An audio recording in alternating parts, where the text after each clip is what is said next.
Hello everyone, मेरा नाम अखिल गुप्ता। मेरे से कुछ लोग पूछ रहे थे भैया आप प्रीलिम्स और मेंस की तैयारी कैसे करते हैं।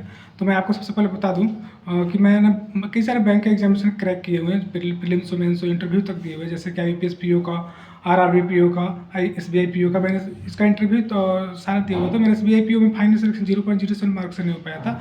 और इसके अलावा मैंने बैंक इंटेलिजेंस ब्यूरो का एग्जामिनेशन क्रैक किया हुआ है। पुलिस डिपार्टमेंट का कुछ एग्जामिनेशन था, उसको मैंने क्रैक किया हुआ है। तो मैंने बहुत सारे एग्जामिनेशन क्रैक किया हुआ है। तो बात करें बैंकिंग, मैंने हाल फिलहाल में जो भी बैंक का एग्जामिनेशन दिया उसके बारे में बता रहा हूँ। जैसे RRB PO हुआ, RRB क्लर्क हुआ।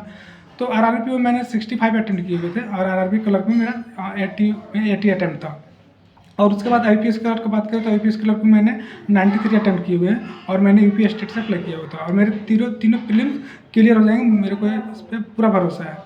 और बात करें कि प्रीलिम्स और मेंस की तैयारी कैसे करें, तो उसका मैं आपको बताता हूँ। फर्स्ट डे से जिस दिन से आप प्रीलिम्स की तैयारी करते हो उसी दिन से हम वीकली एक मेंस का भी मॉक देना चाहिए। सेक्शनल मॉक हो, या आप कंफर्टेबल हो तो सेक्शनल मॉक दे सकते हैं या फुल मॉक देख सकते हैं।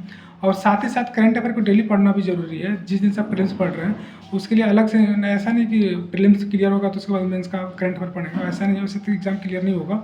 तो मैं सबको बोलता हूँ प्रीलिम्स के साथ साथ करंट अफेयर को पढ़ते जाओ और मेंस का भी क्वेश्चन पेपर जो भी हो उसका सॉल्व करना बहुत ज़रूरी है।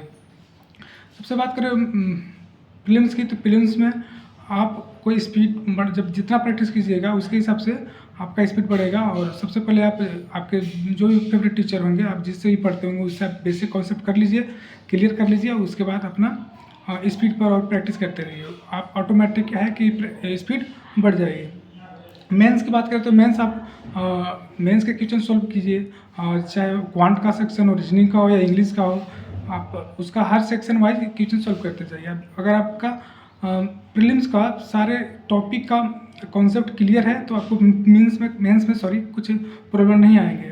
मैंने बहुत सारे लोगों को देखे हैं कि मेंस में उनका क्लियर नहीं हो पाता क्योंकि केवल प्रीलिम्स पे ध्यान देते रहते हैं।